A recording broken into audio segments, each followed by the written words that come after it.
நம்ம வாழ்க்கையில் சில சமயம் நடக்கிற தவறு அல்லது ஏமாற்றத்துக்காக அதையே நினச்சி வருந்தாமல் அடுத்த கட்டத்துக்கு போகிறது தான் புத்திசாலித்தனம். அதனால் சில சமயம் நம்ம வாழ்க்கையே மாறுறதுக்கான வாய்ப்புகளும் இருக்குது. கதை நூல்கள் சேனலுக்கு உங்களை வரவேற்கும் நான் உங்கள் லக்ஷ்மி. லக்ஷ்மி அம்மா எழுதிய கங்கையும் வந்தாள் குடும்ப நாவல் பகுதி 2. 2 நாளில் சென்னையிலேருந்து ஊருக்கு திரும்பின சித்தப்பா ரொம்ப சந்தோஷமாக இருந்தார். ஆனால் நரேந்திரன் கங்காவை பார்த்த பிறகு அவன் மனசு அமைதி இல்லாமல் தவிச்சது. தன்னோட எதிர்காலத்தையே பாழாக்குன ஏமாத்துக்கார அப்பங்கூட சேர்ந்துட்டு சதி செஞ்ச மோசக்காரின்னு அவன் எவ்வளவோ அவளை வெறுத்து ஒதுக்க பார்த்தான். ஆனால் அவனால் அவளை மறக்க முடியல. எவ்வளோக்கு எவ்வளோ அவளை வெறுக்கணும்னு நினைக்கிறானோ அவ்வளோக்கு அவ்வளோ அவன் மனசில் இருக்க மாதிரி அவனுக்கு தோணுச்சு. ரத்தத்திலே கலந்து உயிரோடு ஒட்டி கொண்ட போல் அவளோட நினைப்பு அவனால் உதறவே முடியல. இந்த பிரச்சனைக்கு வேலை மட்டும்தான் அவனுக்கு அமைதி தர்ற மருந்தாக இருந்தது. அதனால் காலையில் எழுந்ததுலேருந்து நைட்டு வரைக்கும் அவன் உழைச்சான். அவனுடைய கடுமையான உழைப்பை பார்த்த சித்தப்பா ஒரு நாள், இளம் வயசில் உழைக்கணும் ஒத்துக்கிறேன், அதுக்காக இப்படி ஓய்வே இல்லாமல் உழைக்கணுமா என்ன? இப்போ ஒரு படம் டவுனில் புதுசாக வந்திருக்கான், ஞாயிற்றுக்கிழமை நீ போய் பார்த்துட்டு வரக்கூடாதா அப்படின்னு கேட்டார். சித்தப்பாவுக்கு பதில் சொல்லாமல் லேசாக சிரித்தான் நரேந்திரன். மற்ற நாளை விட ஞாயிற்றுக்கிழமை தான் நரேந்திரன் கடுமையாக உழைச்சான். தோட்டக்காரங்கூட சேர்ந்துட்டு அவனும் மண்வெட்டியை எடுத்துகிட்டு அவனும் அந்த மண்ணில் வேலை செய்ய ஆரம்பித்தான். உனக்கான வேலையை வேற ஒருத்தன் செஞ்சு உனக்காக சம்பாரித்து கொடுப்பான்னு எதிர்பார்க்காத, உனக்காக நீ தான் உழைக்கணும் அப்படின்னு அடிக்கடி அவங்க அம்மா சொல்கிறது வழக்கம். அது முற்றிலும் உண்மைன்றதை அவன் உணர்ந்துட்டான். இடுப்பில் கையை ஊனிக்கிட்டு பட்டுக்கரை வேட்டி மேலே மண் படாமல் ஒதுங்கி நின்று வேலை ஏவுறதை விட அந்த தோட்டக்காரங்கூட சேர்ந்து அவனும் மண்வெட்டியோடு இறங்கும்போது தான் வேலை ரொம்ப வேகமாக நடந்தது. போன வருஷத்தை விட இந்த வருஷம் தோட்டம் நல்லா பச்சை பசேல்னு நல்லா விளைச்சலை கொடுத்தது. சித்தப்பாவுக்கு அவனை நினச்சி ரொம்ப பெருமை. தன்னோட நண்பர்கள்கிட்டெல்லாம் ரொம்ப புகழ்ச்சியாக பேசி சந்தோஷப்பட்டார். இப்படியே ஒரு வருஷ காலம் ஓடி போயிடுச்சு. சித்தப்பாவோட உடம்பும் நல்லா தேறி இருந்தது. சித்தப்பா ஒரு கடையையும் இன்னொரு கடையை நரேந்திரனும் பார்த்துக்கிட்டாங்க. வியாபாரம் முன்னை விட 3 பங்கு அதிகரிச்சிருந்தது. அது மட்டும் இல்லாமல் தோட்டத்தில் வந்த விளைச்சலும் அதிகமாக இருந்ததுனால அதிலிருந்தும் நல்ல வருமானம். சித்தப்பா அவனோட சம்பளத்தை 2 மடங்கு ஆக்கியிருந்தார். அது மட்டும் இல்லாமல் கடைக்கு போயிட்டு வர்றதுக்கும் டவுனில் சாமான் வாங்கிறதுக்கும் ஒரு ஸ்கூட்டரை வாங்கி தந்திருந்தார். நரேந்திரன் அந்த கொஞ்ச நாள்லேயே சித்தப்பாவோட அன்பை கலந்துக்கிட்டது இல்லாமல் ஊரில் இருக்கவங்களோட மதிப்பையும் தேடிக்கிட்டான். யார் அது ஸ்கூட்டரில் போகிறது? நம்ம கதிரேச அண்ணமாக, நல்ல பையன். இவன் மட்டும் நல்ல சமயத்தில் வரலன்னா கதிரேசம் போன இடம் காடு முளைச்சிருக்கும். பார்க்க நல்லா தான் இருக்கான், படிச்சிருக்கான், பட்டணத்துலேருந்து வந்தவன் சொல்கிற, ஆனால் பட்டணத்து பையன் மாதிரி அழட்டிக்காத நல்ல பிள்ளையாக இருக்கிறான். நம்ம மரகதத்துக்கு இவனை பார்க்கக்கூடாதா? மற்றவங்க போய் வளர்கிறதுக்கு முன்னாடி நீ உன் அக்கா மங்களுக்கு அவனை சம்மந்தம் பேசக்கூடாது? கதிரேசனுக்கு அப்புறம் சொத்தெல்லாம் இவனுக்கு தான் வரப்போகுது. படிப்பும் திறமையும் நல்ல குணமும், இப்படிப்பட்ட ஒரு நல்ல இடம் சட்டுன்னு கிடைக்காது. உன் சொந்தக்காரங்க பெரிய தனக்கார பொண்ணை இவனுக்கு கட்டி கொடுத்தா பொருத்தமாக இருக்கும் இல்லையா? நீ ஏதாவது ஏற்பாடு செய்ய. இப்படி ஊரில் இருக்கிறவங்க பேசுகிற அளவுக்கு நல்ல தகுதி வாய்ந்த மாப்பிள்ளையாகவே மாறிட்டாங்க. வயசு பொண்ணுங்கள்லாம் இவனை பார்த்து இவனை கட்டிக்க போகிற மகராசி யாரோ அப்படின்னு பெருமூச்சு விட்டாங்க. ஆனால் நரேந்திரன் தன்னை சுற்றிலும் ஒரு இரும்பு வேலியை போட்டுக்கிட்டது போல் யாரையும் நெருங்க விடாமல் பட்டும் படாமல் தான் இருந்தான். ஒரு நாள் அபிராமி அம்மா சித்தப்பா கிட்ட தன்னோட பேத்தி முழுகாமல் இருக்கிறதாவும் பேர்காலத்துக்கு தன்னை கூப்பிட்டுருக்கிறதாவும் தாயில்லாத பொண்ணை தான் தான் பார்த்துக்கணுன்னு சொன்னாங்க. இதை கேட்டு அதிர்ச்சியான சித்தப்பா, மறுபடி எப்போ திரும்பி வருவேம்மா அப்படின்னு மெதுவாக கேட்டார். எனக்கும் வயசாயிடுச்சுங்க, நானும் எவ்வளோ நாள் தான் ஓடி ஓடி உழைக்க முடியும்? உங்கள் உடம்பு நல்லாற வரைக்கும் கூட இருக்கணும்னு நினச்சேன். பேத்தியை கவனிச்சிட்டு அவள் புருஷன் வீட்டுக்கு அனுப்புனதுக்கப்புறம் என் கிராமத்தோடையே தங்கிடலான்னு நினைக்கிறேன். சொன்ன மாதிரி அபிராமியம்மா 2 நாள்லேயே ஊருக்கு கிளம்பிட்டாங்க. சித்தப்பா போல் நரேந்திரன் இதை பார்த்து திகச்சிடலை. அவனுக்கு அவனோட அம்மா சின்ன வயசுலேயே எல்லா வேலையும் சொல்லி கொடுத்துருந்தா. பம்பாயில் அவங்க அம்மா கூட இருக்கும்போது அவன் ஒரு பொம்பளை பிள்ளை மாதிரி தான் அம்மாவுக்கு வேண்டிய உதவியெல்லாம் செஞ்சுட்டு இருந்தான். அது மட்டும் இல்லாமல் அம்மா உடம்பு சரியில்லாமல் இருந்தப்போவும் சமையல் பொறுப்பெல்லாம் அவன் தான் பார்த்துக்கிட்டான். அப்படி அவனுக்கு எல்லாம் தெரிஞ்சதால தான் அபிராமி அம்மா கிளம்புன மறுநாளே அவன் அடுப்பங்கரையில் சமைக்க ஆரம்பிச்சிட்டான். அவசரமாக அவன் செஞ்சு கொடுத்த உப்புமாவே ரொம்ப டேஸ்ட்டாக இருந்தது. அவனுக்கு அது மட்டும் இல்லாமல் பூரி உருளைக்கிழங்குலேருந்து பிரியாணி வரைக்கும் எல்லாமே நல்லா சமைக்கிறத பார்த்து சித்தப்பா ஆச்சரியத்தில் மூழ்கி போனார். ஆனாலும் சித்தப்பாவுக்கு அவனை பார்க்கும்போது பரிதாபமாக இருந்தது. அவரோட மனசு அப்படியே பாகாக கரைஞ்சது. படித்தவன், பட்டணத்தில் இருந்தவன், நாணயமாக உழைக்கிறான். அதுக்காக சமையல் வேலையிலையும் அவனை ஈடுபடுத்துறது முறையா? இதுக்கு ஒரு முடிவு கட்டணும்னு நினச்ச சித்தப்பா அவரோட நண்பர்கிட்ட ஆலோசனை கேட்டப்போ, இது என்னப்பா பெரிய விஷயம், பழவநல்லூர் பெரிய தனக்காரோட சின்ன பொண்ணை அவனுக்கு கட்டி வச்சிடு, நாளை வீணாக்காமல் சட்டுன்னு ஒரு முடிவு செய் அப்படின்னு சொன்னார். காலையில் காப்பி போடுறதுக்காக சமையல் கட்டுக்குள்ளே நுழைஞ்ச நரேந்திரன் பின்னாடி வந்த சித்தப்பா, நரேந்திரா, இதுக்கெல்லாம் நான் ஒரு முடிவு பண்ணிட்டேன். கடையில் வேலை பார்க்குற ஒரு ஆம்பளை பையன் கரண்டியை பிடிச்சிட்டு இப்படி நிற்கிறத பார்க்க எனக்கு வேதனையாக இருக்குது. நம்ம வயத்துக்கு நாம் சமைச்சிக்கிறோம், இதில் என்ன சித்தப்பா வேதனை? அவன் ரொம்ப வெகுளியாக கேட்டான். எல்லாத்தையும் நீ ஒருத்தனே சமாளிக்க முடியாது, அதனால தான் பொறுப்பை பகிர்ந்துக்கிறதுக்கு நான் ஒரு யோசனை வச்சுருக்கேன். என்ன சொல்கிறீங்க சித்தப்பா? உனக்கு ஒரு நல்ல இடத்துல பொண்ணு பார்க்கலான்னு முடிவு பண்ணியிருக்கேன். இன்றைக்கி நல்ல நேரமாக பார்த்து உன்னை அங்கே கூட்டிகிட்டு வரதா சொல்லியிருக்கேன். பெரிய இடத்து பொண்ணு, உன் படிப்புக்கு தகுதிக்கும் ஏற்ற பொண்ணு. இன்றைக்கி தோட்ட வேலையெல்லாம் செய்கிறத விட்டுட்டு மாப்பிள்ளையே லட்சணமாக பொண்ணு பார்க்க நீ கூட வர, சிரிச்சுக்கிட்டே சொன்னார் சித்தப்பா. நரேந்திரனுக்கு அதிர்ச்சியாக இருந்தது. அவனுக்கு கல்யாணமா?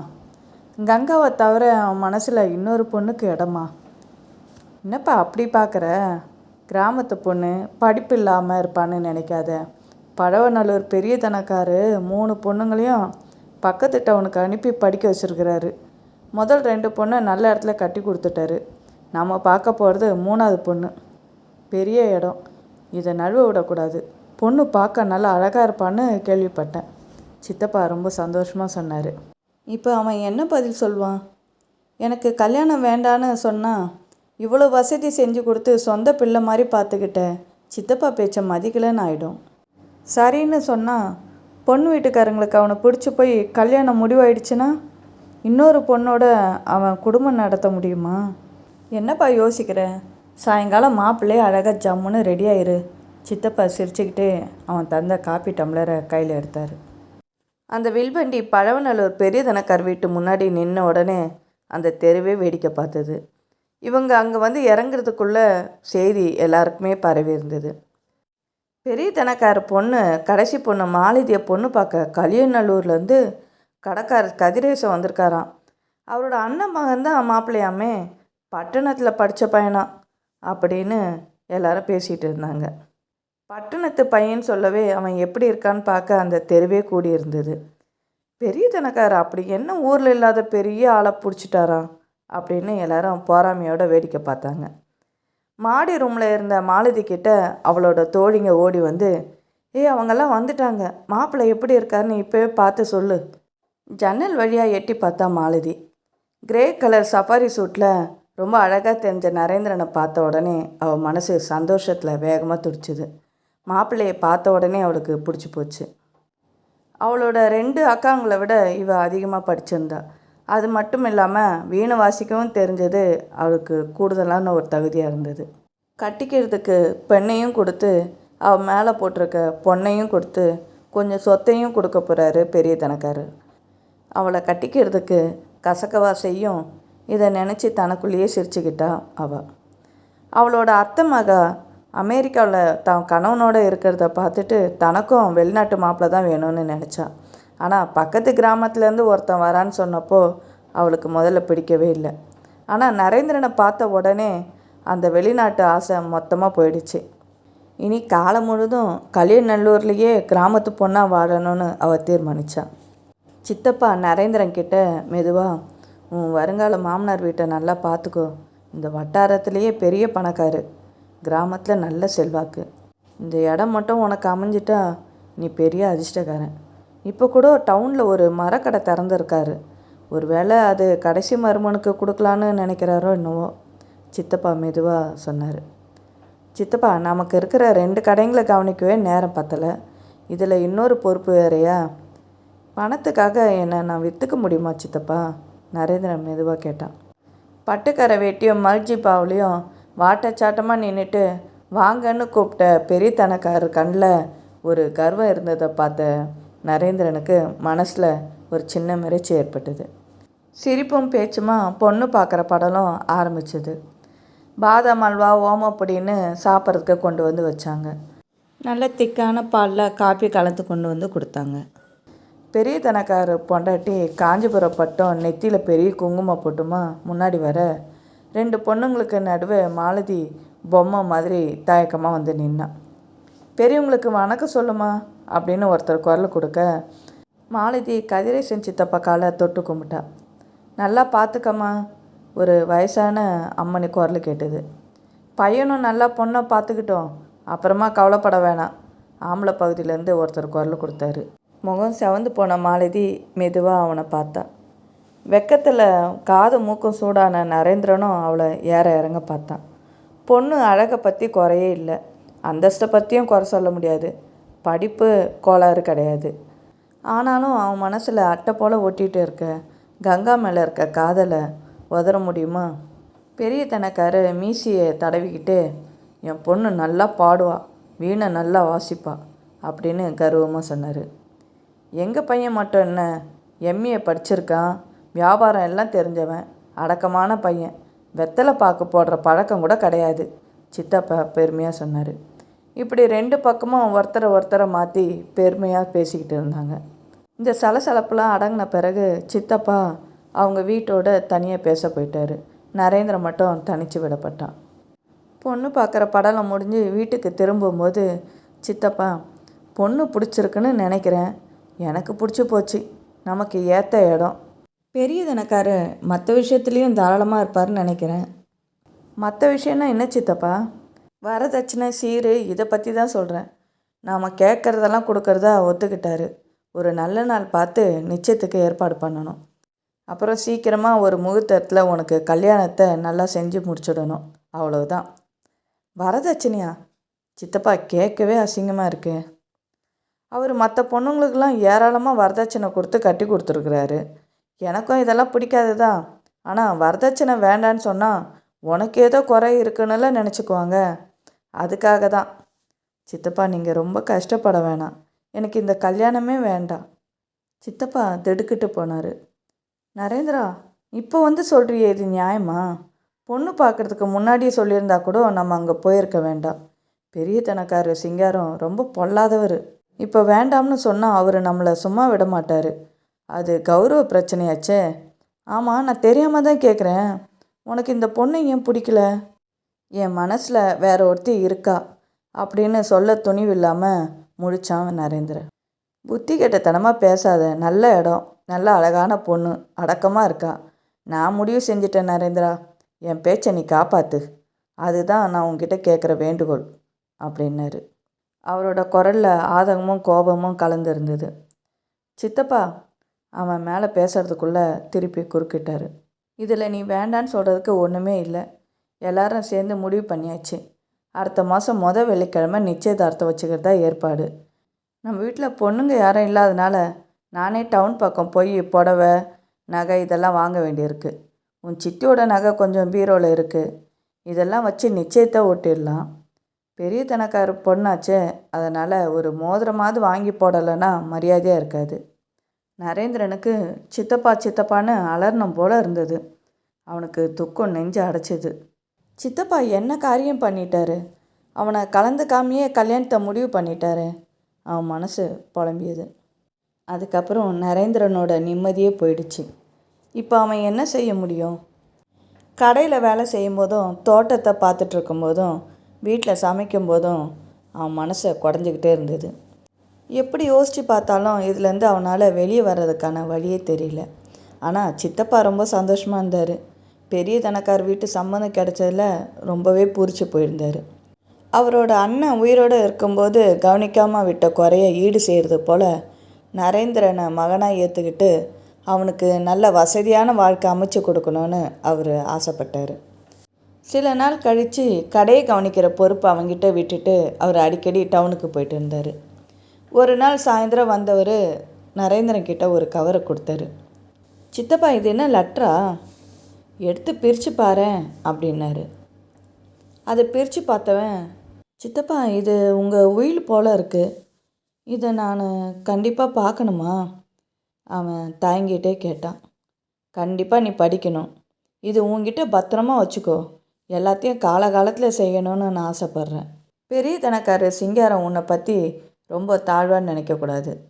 காசு பணம் இல்லாத ஒரு வெத்து பயலுக்கு பொண்ணை கட்டி கொடுத்து அவனோட தகுதியை தான் உயர்த்திட்டோன்னு அவர் பெருமைப்படக்கூடாது. அதுக்காக தான் இந்த காரியத்தை செஞ்சேன். நரேந்திரன் வேகமாக அவரோட உயிரை படித்தான்.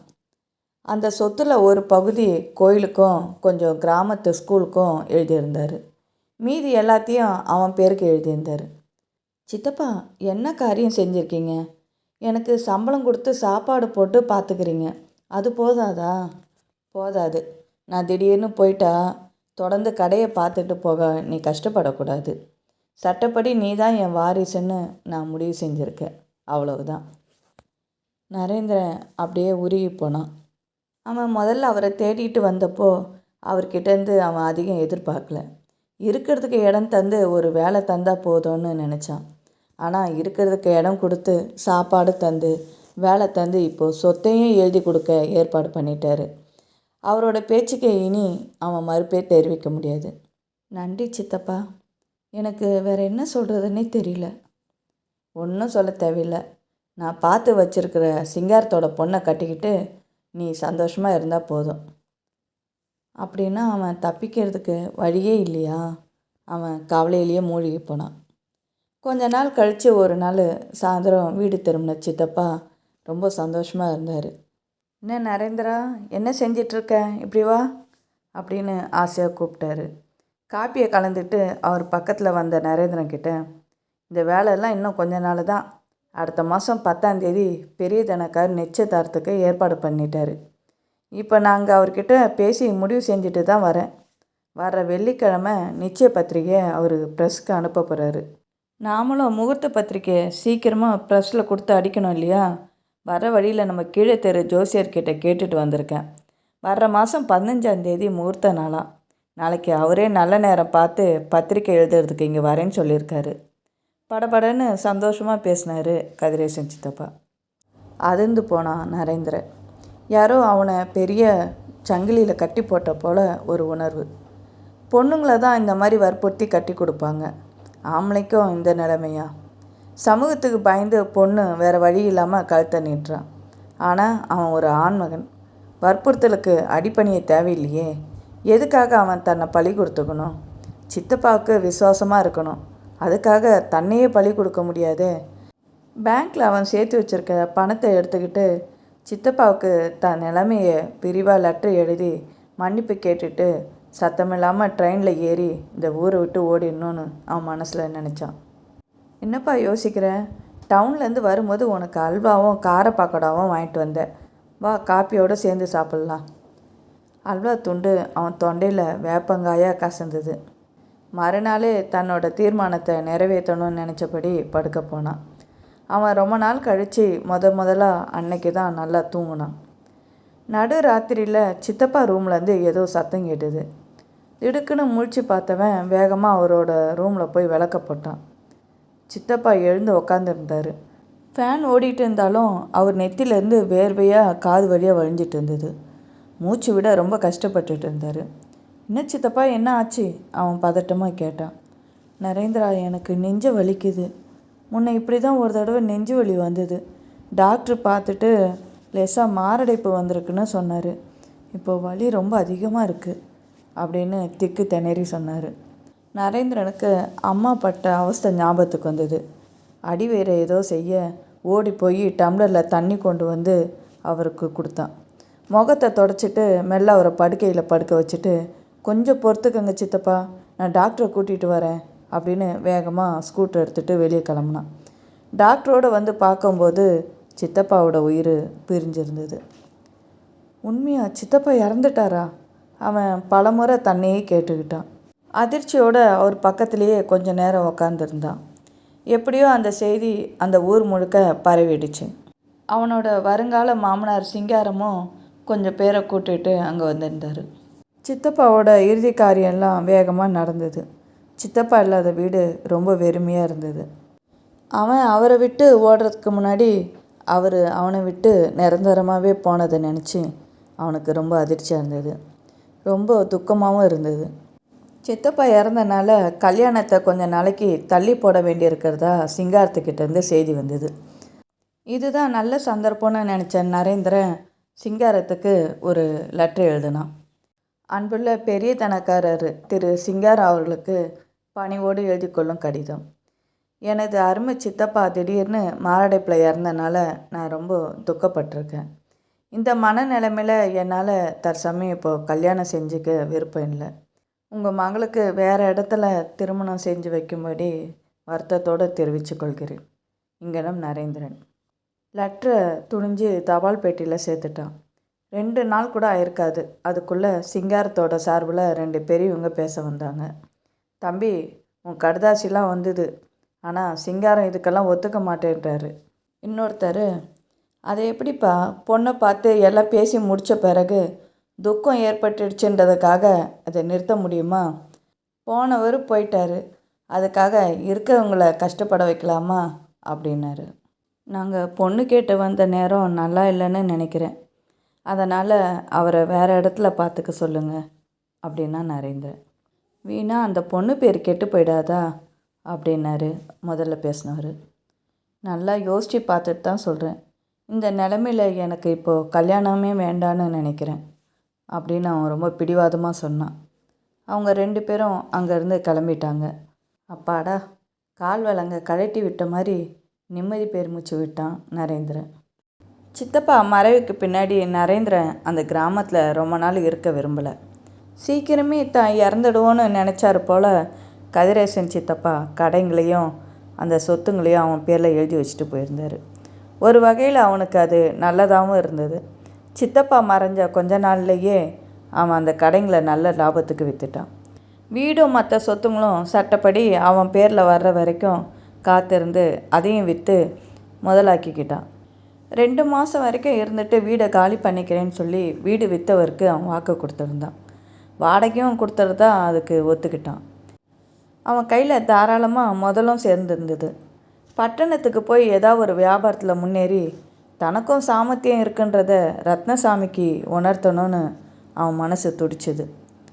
பவழநல்லூர் பெரிய தனக்காரு தான் மகளுக்கு வேறு இடத்துல மாப்பிள்ளை தேடிக்கிட்டு இருக்காருன்ற செய்தி காதில் பட்டோன்னு அவனுக்கு ரொம்ப நிம்மதியாக இருந்தது. நல்ல வேலை, விருப்பமில்லாத கல்யாணத்துலேருந்து விடுதலை கிடச்சிதுன்னு சந்தோஷப்பட்டான். வீட்டை விற்று முடித்த உடனே கொஞ்சம் நஞ்சம் இருக்கிற பந்தமும் போயிட்ட மாதிரி அவன் சென்னைக்கு புறப்பட்டுட்டான். ஒரு ஹோட்டலில் 10 நாள் தங்கி இருந்து அங்கே வீடு தேட ஆரம்பித்தான். சென்னையில் குடியிருக்க வீடு கிடைக்கிறது ரொம்ப கஷ்டமாக இருந்தது. ஒரு வழியாக அலைஞ்சி தெரிஞ்சு மந்தவெளி பக்கத்தில் ஒரு புதுசாக கட்டியிருந்த ஒரு வீடை வாடகைக்கு பேசி முடித்தான். 6 மாத வாடகையை முன்பணமாக கொடுத்துட்டு சாவியை வாங்கிக்கிட்டான். இனி கிராமத்துக்கு போய் தேவைப்பட்ட சாமானை மட்டும் லாரியில் ஏற்றி அனுப்பிட்டு மீதியை அங்கேயே விற்று கவனிக்க வேண்டிய காரியத்தெல்லாம் முடிச்சுட்டு சென்னைக்கு நிரந்தரமாக தங்க கிளம்பிட வேண்டியதுதான் பாக்கி. அவன் சென்னைக்கு வந்ததுலேருந்து அவளை ஒரு தடவையாவது பார்க்கணுன்னு அவன் மனசு துடிச்சுது. அதுக்கு முன்னே அந்த ஏமாத்துக்காரன் ரத்னசாமியை பார்த்தா, முன்னே இருந்ததை விட பணக்கார கலையோடு இருக்கும் அவனை பார்த்தா அந்த மனுஷன் என்ன நினைப்பான்? காசை பற்றி கவலைப்படாமல் ஹோட்டல் வாசல்லையே ஒரு டாக்ஸியில் ஏறிக்கிட்டு பீட்டர்ஸ் ரோடுக்கு வந்தான். அங்கே வந்து பார்த்தப்போ அமராவதி ஜுவல்லர்ஸு கதவு இழுத்து மூடி இருந்தது. 9 மணிக்கு தானே மனுஷன் கடையை சாத்துவார். ஆமாம், அவருக்கு என்ன ஆயிடுச்சு? இல்லைன்னா கங்காவுக்கு ஏதாவது நினைக்கும் போதே அவன் நெஞ்சு படப்படன்னு அடிச்சுது. முகத்தில் வடிஞ்ச வேர்வையை தொடச்சிக்கிட்டு வேகமாக டாக்ஸியில் ஏறினவன் திருவல்லிக்கேணி முத்துவீரன் தெருவில் இறங்கினான். காலிங் பெல்லை அழுத்தின உடனே, யார் அது? அதே குரல். இனிமையான அந்த குரலை கேட்ட உடனே அவனுக்கு உடம்பு புல்லரிச்சு போச்சு. சே, ஏன் இந்த மயக்கம் அப்படின்னு தன்னையே நொந்துக்கிட்டு பல்ல கடிச்சிக்கிட்டான். கதவை திறந்த கங்கா வாசலில் நின்னவனை பார்த்ததும் திகச்சு போனான். உள்ளே வாங்கன்னு அவனுக்கு வழிவிட்டான். கூடத்தில் இருந்த நாற்காலியில் உட்காந்தவன் சுற்றி முற்றி பார்க்குறத பார்த்த கங்கா, அப்பாவுக்கு கொஞ்சம் உடம்பு சரியில்லை அப்படின்னு மெதுவாக சொன்னான். பளிச்சுன்னு வீசின விளக்கொலியில் அவளை நிமிர்ந்து நல்லாவே பார்த்தான்.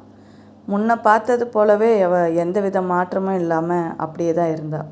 ஆனால் முகத்தில் மட்டும் அந்த கண்ணில் கவலை தெரிஞ்சது. என்ன அவருக்கு அறையில் தானே படுத்திருக்காரு அப்படின்னு விசாரித்தான். அப்பாவுக்கு 2 வாரத்துக்கு முன்னாடி மாரடைப்பு வந்துடுச்சு. சாப்பிட உக்காந்தவர் அப்படியே நெஞ்சை பிடிச்சிட்டு மயக்கமாக விழுந்துட்டார். நான் ரொம்ப பயந்துட்டேன். ஓடி போய் டாக்டர் அழைச்சிட்டு வந்து காமிச்சேன். மாரடைப்பு உடனே ஆஸ்பத்திரியில் சேர்க்கணும்னு சொல்லிட்டாரு. எங்களுக்கு தெரிஞ்ச அந்த சித்ரா ஹாஸ்பிட்டலில் தான் சேர்த்தோம். இன்னும் அங்கே தான் இருக்கார். அப்படியா? கேட்குறதுக்கே ரொம்ப கஷ்டமாக இருக்குது. எல்லாத்தையும் நீங்கள் தனியாவா சமாளிச்சிங்க? எங்களுக்கு சொந்தக்காரங்கன்னு யாருமே இங்கே கிடையாது. அப்பாவுக்கு யார் கூடயும் நெருங்கி பழகிற பழக்கமும் கிடையாது. அதனால் அக்கம் பக்கத்தில் இருக்கவங்க கிட்ட ஓடி போய் ஒரு உதவி கூட கேட்க முடியல. டாக்டர் ரொம்ப நல்லவர், நிறைய ஹெல்ப் பண்ணார். அவர் இல்லைன்னா நான் ரொம்ப தவிச்சு போயிருப்பேன். சொல்லும் போதே அவள் கண்ணு கலங்கிடுச்சு. ஐயோ பாவம் அப்படின்னு ஒரு நிமிஷம் நினச்ச அவன் மனசு சட்டுன்னு அந்த நினைப்பு வந்ததும் அப்படியே இறுகிடுச்சு. தனியாக பாவம், ரொம்ப சங்கடம்தான் அப்படின்னு மெதுவாக சொன்னான். டாக்டர் அவருக்கு தெரிஞ்ச ஒரு வயசான அம்மாவை கொஞ்ச நாள் தங்கியிருக்க சொல்லி ஏற்பாடு செஞ்சுருக்காரு. அதனால் கவலை இல்லை. நீங்கள் வந்தது அவங்களுக்கு தெரிஞ்சிருக்காது. ஏன்னா அவங்களுக்கு காது செவிடு. அப்படியா அப்படின்னு கேட்டவன் ஒரு நிமிஷம் தயங்கிட்டு, உங்ககிட்ட ஒரு கேள்வி கேட்கணுன்னு 1 வருஷமாக தவிச்சிட்டு இருக்கேன். ஆமாம், உங்கள் அப்பா அந்த வைரப்பிள்ளையாரை என்ன செஞ்சார்? விற்றுட்டாரா? உண்மையை எனக்கு சொல்லுங்கள் அப்படின்னு கோபமாக கேட்டான். அவன் முகம் வெளியேறி போயிடுச்சு. எனக்கு அப்பாவோட வியாபார விஷயம் எதுவுமே தெரியாது. அவர் அதை பற்றி பேசுகிற பழக்கமும் கிடையாது. நீங்கள் அவர்கிட்ட என்ன கொடுத்துருக்கீங்கன்றது எனக்கு கடைசி வரைக்கும் தெரியாது. உங்கள் பொருளை விற்க முடியலன்னு சொல்லிவிட்டு அந்த மஞ்சள் பிளாஸ்டிக் பெட்டியை டேபிள் மேலே வச்சு, இதோ பாரு உன் பிள்ளையாருன்னு சொன்னப்போ கூட எனக்கு ஒன்றும் புரியல. நீங்கள் அதே ராத்திரி திரும்பி வந்து வைரப்பிள்ளையாரை கொடுத்துட்டா நான் கிளம்பிறேன்னு சொன்னதும் தான் ஏதோ விலை உயர்ந்த பொருளை அவர்கிட்ட கொடுத்துருக்கீங்கன்னு எனக்கு புரிஞ்சுது. அந்த வைரப்பிள்ளையார் பல லட்சத்துக்கு போகும். அதை உன் அப்பா திருடிக்கிட்டாரு, சந்தேகமே இல்லை. நம்பினவனை துரோகம் செஞ்ச பாவம் சும்மா விடாது. கோபத்தோடு அவளை பார்த்தான். அந்த பாவத்தோட பலனை தான் இப்போ அனுபவிக்கிறாரு. அதனால தான் ஹார்ட் அட்டாக் வந்து ஹாஸ்பிட்டலில் கிடக்கிறாரு. திரும்பி வராமல் அப்படியே செத்து போயிடுவார்னு கோபத்தோடு நீங்கள் சொல்ல நினைக்கிறீங்க. நான் வயிறு எறிஞ்சு சொல்கிறதில்ல என்ன தப்பு? நோயும் மரணமும் எல்லாருக்கும் வரக்கூடியது தான். பாவம் செய்கிறவங்களுக்கு தான் அது வரும்னு சொல்ல முடியாது. மரணன்றதும் அது ஒரு தண்டனையே இல்லை. அது எல்லாருக்கும் ஏற்படக்கூடிய இயற்கை நீதி. இந்த விவகாரத்தில் எனக்கு எந்தவித பங்கும் இல்லை. நான் தப்பு செய்யாதவ. சொல்லி முடிக்கிறதுக்குள்ளே அவளோட கண்ணு கலங்கிடுச்சு. நான் கேட்க நினச்சதை கேட்டுட்டேன். அந்த வைரப்பிள்ளையார் எங்கள் பரம்பரை சொத்து. அதை மோசம் செஞ்சவங்க கட்டாயம் அப்படின்னு அவன் மேலே சொல்ல முடியாமல் கோபத்தோடு வெளியே திரும்பினான். உட்காருங்க, தாகத்துக்கு ஏதாவது சாப்பிட்டுட்டு போகலாம். உங்கள் வீட்டில் நிறைய சாப்பிட்டுட்டேன், அதனோட பலனையும் ரொம்பவே அனுபவிச்சிட்டேன், நன்றி அப்படின்னு ஏளனமாக சொல்லிவிட்டு திரும்பி பார்க்காம வெளியே நடந்தான். தான் அப்பாவோட மோசடியில் தனக்கு எந்த சம்பந்தமும் இல்லைன்னு சொல்கிறாளே, அவளை எப்படி நம்ப முடியும்? அவளுக்கு எவ்வளோ துணிச்சல் இருந்தால் தனியாக இருக்கும்போது தான் போயிருந்தாலும் தன்னை உட்கார வச்சு பேசுவா. அப்பன் திருடன்னா பொண்ணு அப்படி இருப்பாளோ நினைக்கும் போதே அவனுக்கு ஆத்திரம் வந்தது. அவள் நடத்தையில் கலங்கம் உள்ளவளாக இருப்பான்னு நினைக்கிறேன். அவன் மனசு ஏன் அவளையே நாடுது? இது என்ன அசம்பாவிதம்? ஹோட்டலுக்கு வந்தவன் மறுநாளே கிராமத்துக்கு கிளம்புனான். அங்கே அவனுக்கு கவனிக்க வேண்டிய வேலை நிறைய இருந்தது. கங்காவை அப்படியே மறந்து போனான். பக்கத்து டவுன்லேருந்து லாரி பேசி அதில் தேவையான பொருளை ஏற்றி சென்னைக்கு அனுப்பிட்டு மீதம் இருக்கிறதெல்லாம் விலைக்கு விற்றுட்டான். உட்கார ஒரு நாற்காலி கூட இல்லாமல் அந்த வீட்டில் அவன் கவனிக்க ஒரு 2 நாள் தங்க வேண்டியது இருந்தது. ஒரு நாள் சாயந்தரம் அவன் டவுன்லேருந்து திரும்புறதுக்குள்ளே நல்லா இருட்டிடுச்சு. பஸ்ஸை விட்டு இறங்கி மண் பாதை வழியாக கிராமத்துக்கு நடந்து வந்துட்டு இருக்கும்போது, யார்றாங்க அப்படின்னு அதட்டின குரலை கேட்டு திடுக்கிட்டான். அவன் சட்டைப்பையிலையும் பணம் இல்லை. தோளில் தொங்கின துணிப்பையில் நைட்டு சாப்பாட்டுக்கான மசாலா தோசை பொட்டலை மட்டும்தான் இருந்தது. மடியில் கணம் இருந்தால் தானே வழியில் பயம். அதனால் அவன் அதை சட்டை பண்ணாமல் வேகமாக நடந்தான். யார்டா அவன் குரல் கொடுக்காம போகிறவன் அப்படின்னு அதட்டெல்லாம் கேட்டவன் பக்கத்தில் வந்து டார்ச் எடுத்து அவன் முகத்தில் அடித்தான். கண்ணு கூசின நரேந்திரன், யார் நீங்கள் அப்படின்னு அவனும் அதட்டெல்லாம் கேட்டான். உன் மச்சான்டா அப்படின்னு கேலியாக சொன்னவன் இருட்டில் அவனோட முகம் தெரியல. நரேந்திரன் வாயை திறக்கிறதுக்குள்ளே பின்பக்கம் கழுத்துலேயே ஓங்கி ஒரு குத்து விழுந்தது. நம்ம ஆள் தாண்டா வாங்க அப்படின்னு குரல் கொடுத்தபடி மேலே மேலே அவனை அடிக்க ஆரம்பிச்சிட்டாங்க. ராஸ்கல், யாருடா திருட்டு பசங்களா அப்படின்னு கத்திக்கிட்டு கையை ஓங்கின நரேந்திரன் அவன் தலைமையில் யாரோ கட்டையில் அடிக்க கொஞ்ச நேரத்தில் அலறிக்கிட்டு அங்கேயே மயக்கம் போட்டு விழுந்தான். லேசாக முழிப்பு வந்து கண்ணை திறந்து பார்த்தப்போ அவன் ஒரு கயிற்று கட்டில் தலையில் கட்டோடு படுத்திருந்தான். உடம்பெல்லாம் ஒரே வலி. நம்ம எங்கே இருக்கிறோம் அப்படின்னு திகைப்போடு பார்த்தவன் பக்கத்தில் இருக்க முக்காலி மேலேயே அவனோட வாட்சும் மணி பர்ஸும் அப்படியே இருந்தது. வாட்சில் நேரத்தை பார்த்தப்போ மணி 7 இருந்தது. அவன் கீழே விழுந்தும் அந்த வாட்சு உடையவே இல்லை. ஆச்சரியந்தான். மணி பர்ஸை எடுத்து பார்த்தான். டவுன்லேருந்து திரும்பி வரும்போது இருந்த அதே 23 ரூபா 80 பைசா அப்படியே இருந்தது. அப்போ அவனை அடித்தவங்க திருடங்க இல்லையா? அப்போ அவனை எதுக்கு அடிக்கணும்? கட்டிலேருந்து மெதுவாக எழுந்து உட்கார்றதுக்கு முயற்சி செஞ்சான். தலையே சுற்றுற மாதிரி இருந்தது அவனுக்கு. இப்போ எப்படி இருக்குது தம்பி? அப்படியே படுத்துக்கோ, உடம்பு அழட்டிக்காத. 2 நாளைக்காவது ரெஸ்ட் எடுக்கணும் டாக்டர் சொல்லியிருக்காரு. அப்படி சொல்லிக்கிட்டே ஒரு வயசானவர் வந்தார். தம்பி, நீ என்ன நினைக்கிறேன்னு புரியுது. இந்த தோட்டத்தில் பயிர் பண்ணிட்டு வாழ்கிறவன் நான். என் பேர் குமரேசன். உங்கள் சித்தப்பாவுக்கு என்னை நல்லா தெரியும். இப்போ நீ என் வீட்டில் தான் இருக்க. பெரியவரே, நான் எப்படி இங்கே வந்தேன்? மெதுவாக கேட்டான். ஒரு நிமிஷம் தாங்கினவர் மெதுவாக அவனை பார்த்தாரு. கதிரேசன் அண்ணன் மகன் அவருக்கு ரொம்ப உதவியாக இருக்கிறான்னு சொல்லிகிட்டு இருந்தாங்க. நான் உன்னை கடை தெருவில் சில வாட்டி பார்த்துருக்கேன், ஆனால் பேசினதில்லை. பவுடநல்லூர் பெரிய தனக்கார பொண்ணை உனக்கு பேசி முடிச்சிருக்கிறதா கேள்விப்பட்டேன். அதெல்லாம் இப்போ இல்லை ஐயா. அதனால தான் உனக்கு இப்படி ஆயிருக்கு. என்ன சொல்கிறீங்க? அவனுக்கு ஒன்றும் புரியல. அவரோட ஆளுங்க தான் உன்னை அடித்து போட்டு போயிருக்கானுங்க. ஊருக்கு போகிற பாதையிலேருந்து யாரோ கத்துற சத்தம் கேட்டுது. நான் அப்போ தான் சாப்பிட்டுட்டு எழுந்தேன். வேகமாக கையை கழுவிட்டு லாந்தர் விளக்கும் ஒரு தடியும் எடுத்துகிட்டு கிளம்புனேன். பக்கத்து வீட்டு சங்கரனும் அவன் தம்பியும் ஓடி வந்தாங்க. நாங்கள் 3 பேரும் ஓடி வர்றதை பார்த்ததும் அந்த பயலுங்க ஓடி போயிட்டானுங்க. இல்லாட்டா உன்னை உயிரோடு கூட பார்த்துருக்க முடியாது. நீ தலையெல்லாம் ரத்தமாக மயக்கமாக கிடந்த. தூக்கிட்டு வந்து வீட்டில் போட்டோம். சங்கரனோட தம்பி தான் சைக்கிள் எடுத்துகிட்டு போய் டாக்டரை கூட்டிகிட்டு வந்தான். அந்த புண்ணியவன் சொன்ன உடனே வேகமாக ஸ்கூட்டரில் வந்தார். டாக்டர் காயத்தெல்லாம் சுத்தம் பண்ணி உனக்கு தையல் போட்டு ஊசி போட்டு முடிக்கிறதுக்குள்ளே நீ லேசாக கண்ணை திறந்து போனோன்னு. பெரிய ஹாஸ்பிட்டலுக்கு உன்னை எடுத்துகிட்டு போகலாமான்னு கேட்டதுக்கு வேண்டாம், இங்கேயே கொஞ்ச நாள் ஓய்வாக இருந்தால் போதும்னு சொல்லிட்டாரு. உன்னை பார்க்கறதுக்கு மறுபடியும் டாக்டர் வருவார். அது வரைக்கும் நீ கட்டில் விட்டு எழுந்திருக்காத.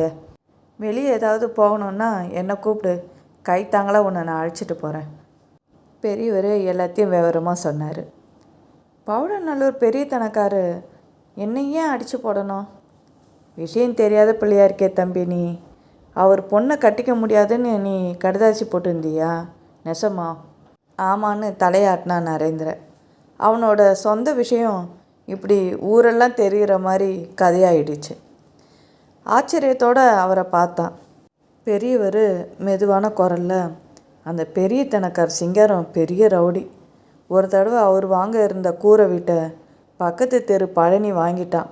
அந்த கோவம் தாங்க முடியாமல் ஆளை வச்சு நல்லா அடிச்சிட்டாரு. 2 மாதத்துக்கு மேலே பழனி ஹாஸ்பிட்டலில் கிடந்தான். என்ன அநியாயம் இது மனசுக்குள்ளேயே நினச்சான் நரேந்திரன். பணமும் செல்வாக்கும் அதிகமாக இருக்க சில பேர்கிட்ட அநியாயமும் அதிகமாக தான் இருக்குது. அது கிடக்கட்டும், நீ பல் தேய்ச்சி மூஞ்சி கழுவிட்டு சூடாக கொஞ்சம் பால் குடி. நீர் ஆகாரம் கொடுக்கலான்னு டாக்டர் சொல்லியிருக்காரு. சொல்லிக்கிட்டே பூரணி அப்படின்னு குரல் கொடுத்தாரு.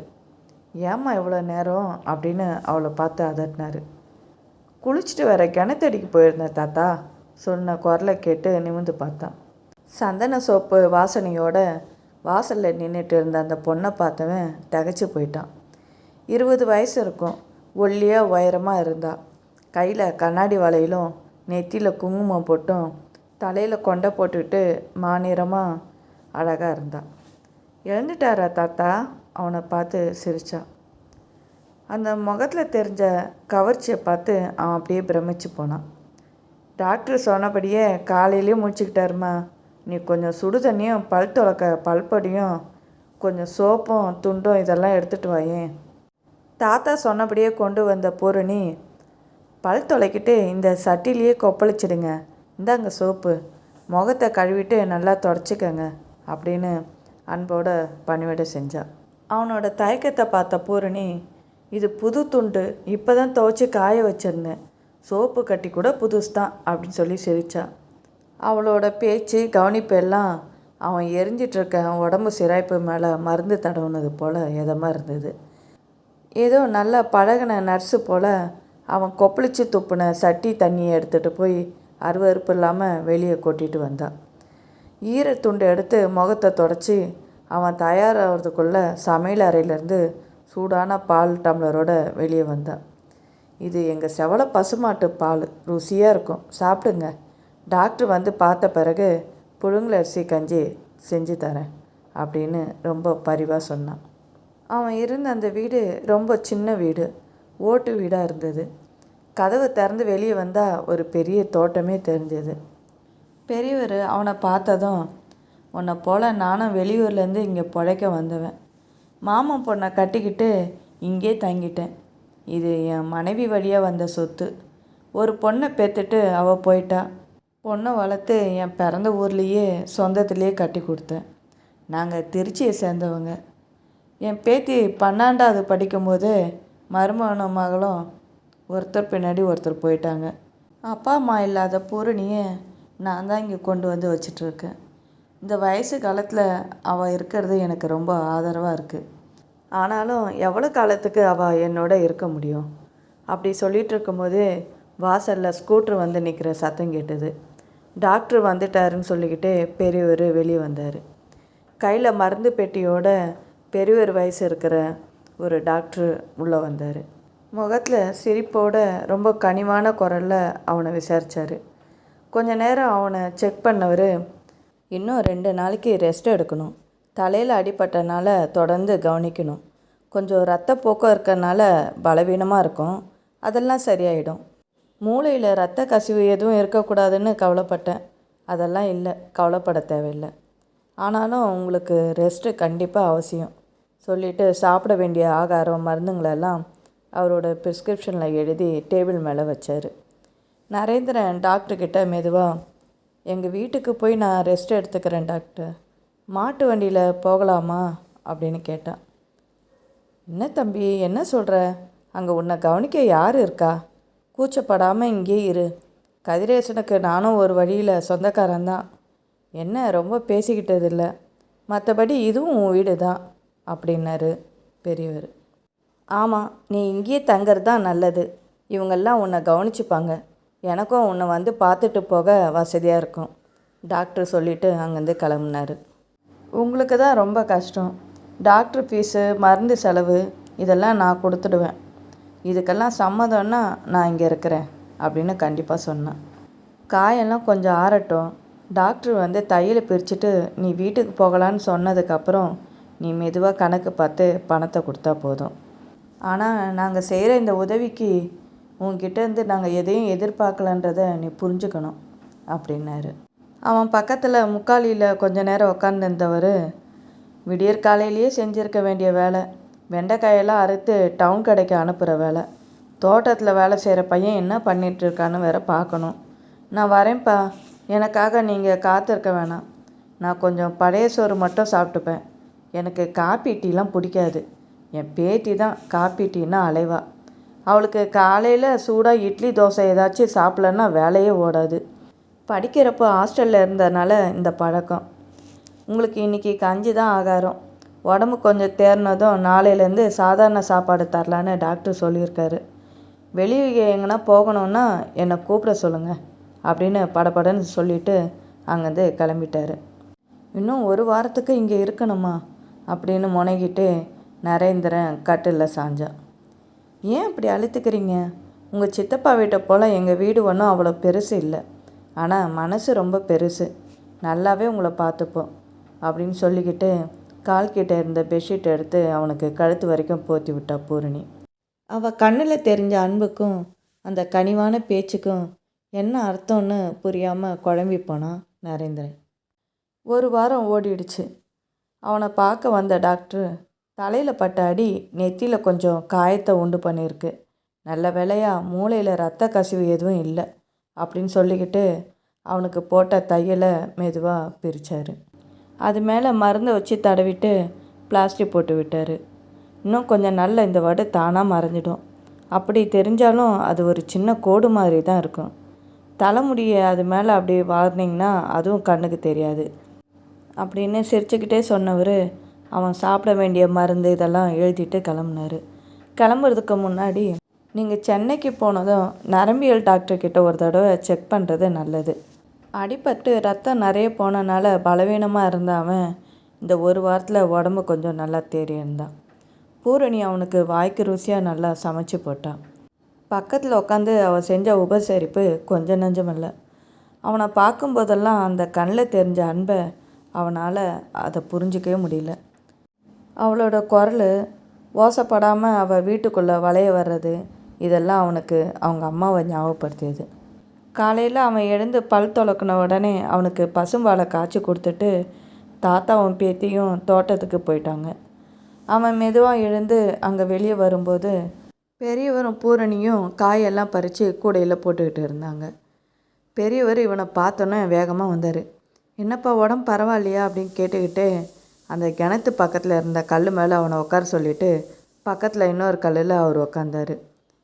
நீங்கள் விடியறதுக்கு முன்னாடியே வேலையை ஆரம்பிச்சிட்டிங்களே அப்படின்னு கேட்டான்.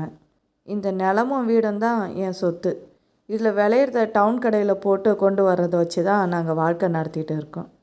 உழைச்சா தானே நிம்மதியாக உட்காந்து ஒரு பிடி சாப்பிட முடியும் அப்படின்னாரு.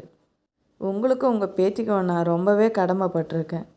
எனக்காக செலவழித்த பணத்துக்கு நான் கிளம்புறதுக்கு முன்னாடி அதை ஈடு செஞ்சுட்டு போகணும்னு நினைக்கிறேன். தம்பி, நான் முன்னாடியே சொன்னேன், டாக்டர் எங்களோட குடும்பத்து நண்பர். உன்னை கவனிக்கிறதுக்குன்னு தனியாக ஃபீஸ் எதுவும் அதிகமாக வாங்கலை. மருந்துக்கு கொஞ்சம் செலவாச்சு, அதை நீ கணக்கில் வச்சுக்கோ. பின்னாடி சமயம் வரும்போது நாங்கள் கேட்போம், அப்போ அந்த கணக்கை தீர்த்துக்கலாம் அப்படின்னு சொல்லிட்டு பலமாக சிரித்தார். பக்கத்தில் வெண்டைக்காய் பறிச்சிட்டு இருந்த பூரணி அவங்க பக்கம் திரும்பினான். ஒரு கிராமத்தில் இருக்கிற பொண்ணு தாத்தாவுக்கு உதவியாக மண்ணை கையில் தொலைவிட்டு தோட்டம் முழுசும் சுற்றிட்டு வர பொண்ணு எப்போவுமே சுத்தமாக பளிச்சுன்னு இருக்கிற காரணம் என்ன? அவன் அவளை ஆச்சரியத்தோடு பார்த்தான். தாத்தா, அவர் என்ன சொல்கிறாரு? இங்கே தங்கி இருந்ததுக்கான செலவுக்கான கணக்கை கேட்குறாரு. மறக்காமல் நர்ஸு வேலை பார்த்த என்னோடய ஃபீஸையும் சேர்த்தே போட்டு கொடுக்க சொல்லுங்கள் அப்படின்னு சொல்லிவிட்டு அவள் கலகலன்னு சிரித்தா. அவள் சிரிக்கும்போது ரொம்ப அழகாக தெரிஞ்சா. கொஞ்சம் குடிக்க மோர் எடுத்துகிட்டு வாமா, தம்பிக்கும் சேர்த்து கொண்டா அப்படின்னு தாத்தா சொல்லிவிட்டு இவன் பக்கம் திரும்பினவர் குரலை தாழ்த்திக்கிட்டு மெதுவாக பேச தொடங்கினார். பவுடநல்லூர் பெரிய தனக்கார விரோதத்தை நீ வீணாக வாங்கி கட்டிக்கிட்ட தம்பி. அதனால் நீ தொடர்ந்து இங்கே இருக்கிறது அவ்வளோ நல்லதில்லை. நானே ஒரு தீர்மானத்துக்கு வந்து தான் சென்னையில் குடியேறலான்னு எல்லா ஏற்பாடையும் செஞ்சிட்டேங்கய்யா. எவ்வளோ சீக்கிரம் கிளம்ப முடியுமோ அவ்வளோ சீக்கிரம் நீ புறப்படுறது நல்லது. ஏன்னா அவரோட கோபம் சட்டுன்னு ஆறாது. அவரோட பொண்ணை நீ வேண்டான்னு சொன்னது அவருக்கு பெரிய கௌரவ பிரச்சனை ஆயிடுச்சு. ஒரு உண்மையை நான் உங்ககிட்ட சொல்லணும். 2 நாளுக்கு முன்னாடி நான் டவுனுக்கு போயிருந்தப்போ அவரோட கையால் சங்கிலி என்னை பார்த்தான். ஆமாம், ஐயாவுக்கு வேண்டாதவங்கள வீட்டில் வச்சு ஏதோ விருந்து நடத்துகிறதா கேள்விப்பட்டேன். இதெல்லாம் ஐயாவுக்கு இன்னும் தெரியாது அப்படின்னா. அப்படியா? அந்த பிள்ளையாண்ட ஐயாவுக்கு வேண்டாதவன்னு எனக்கு தெரியாது. யாரோ திருடனுங்க அடித்து போட்டு போயிருக்கானுங்கன்னு நினச்சி தூக்கின்னு வந்து கொஞ்சம் உதவி செஞ்சேன். அவ்வளோதான், எச்சரிச்சிட்டேன். அப்புறம் உன் பாடு அப்படின்னு சொல்லிட்டு அவன் வந்து போயிட்டான்.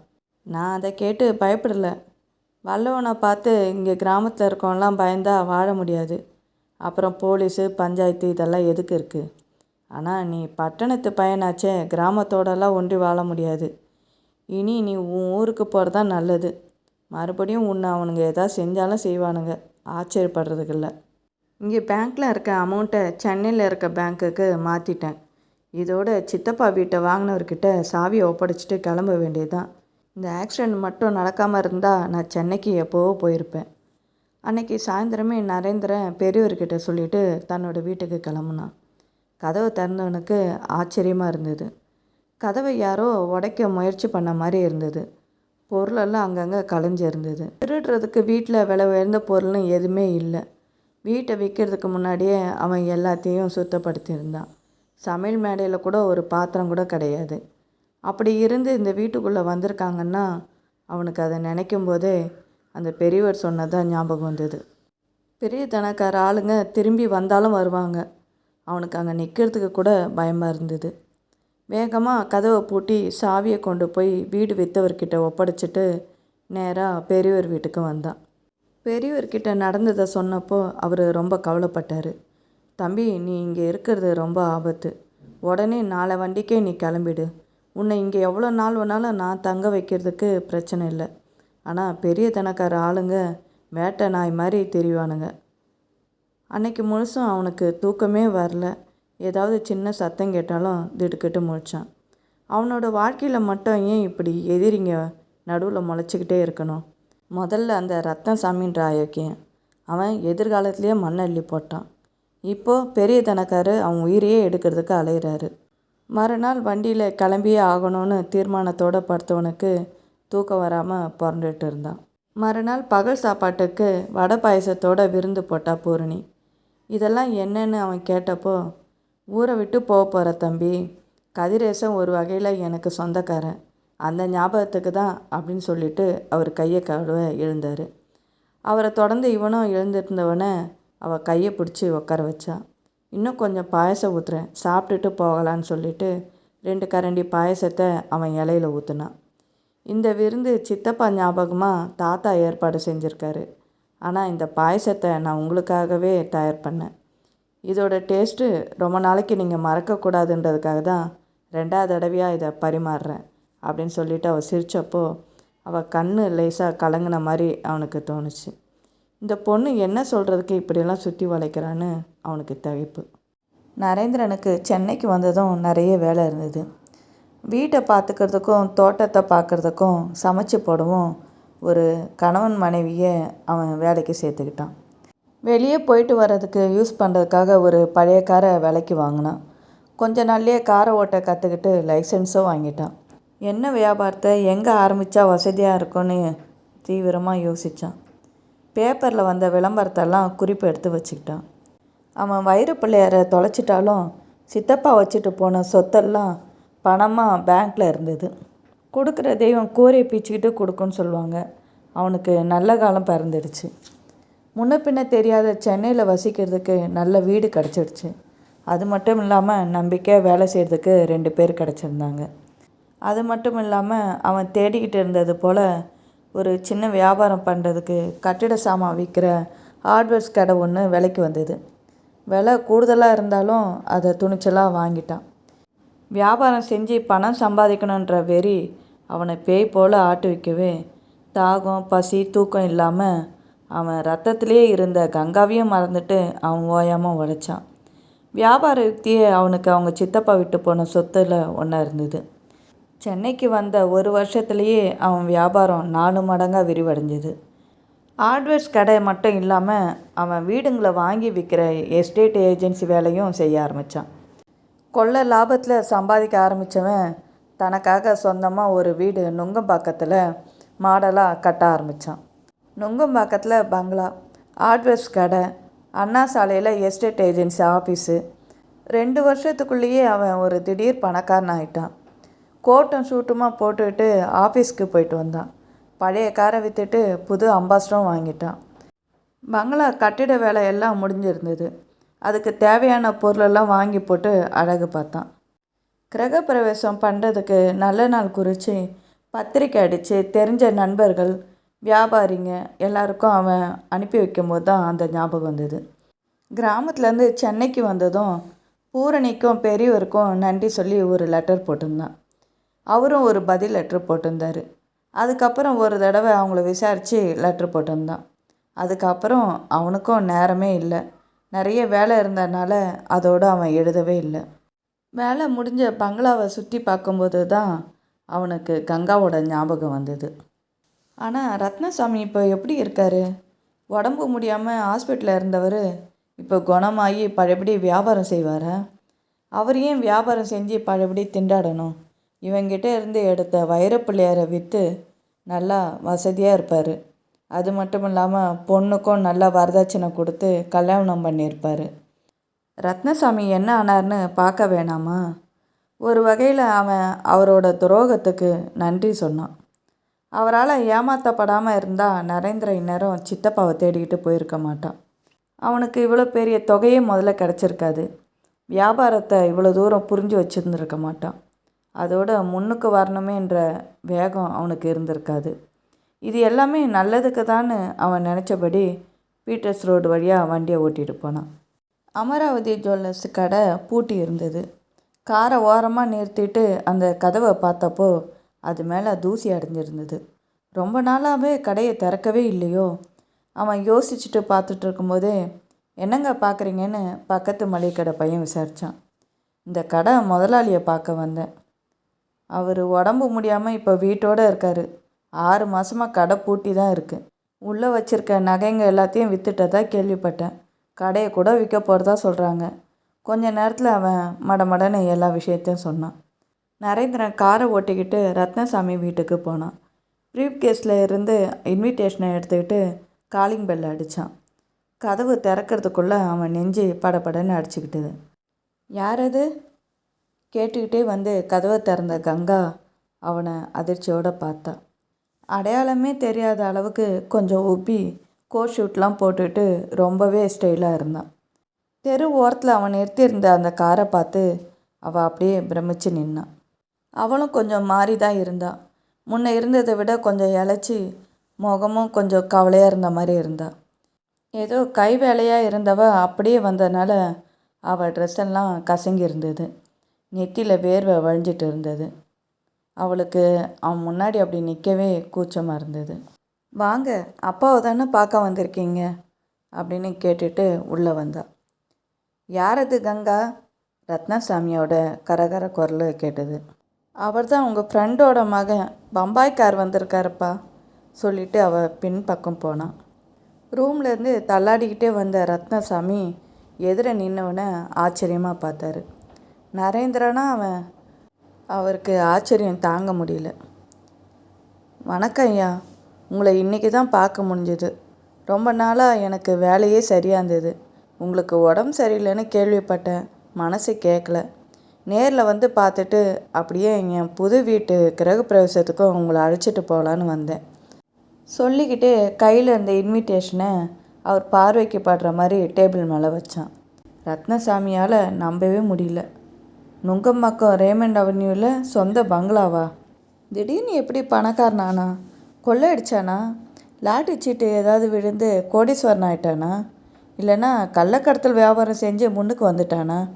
இப்படி ஏதேதோ நினச்சபடி, உட்காருப்பா உட்கார், நீ நல்லா முன்னுக்கு வருவேன்னு எனக்கு அப்போவே தெரியும் அப்படின்னு சொன்னார்.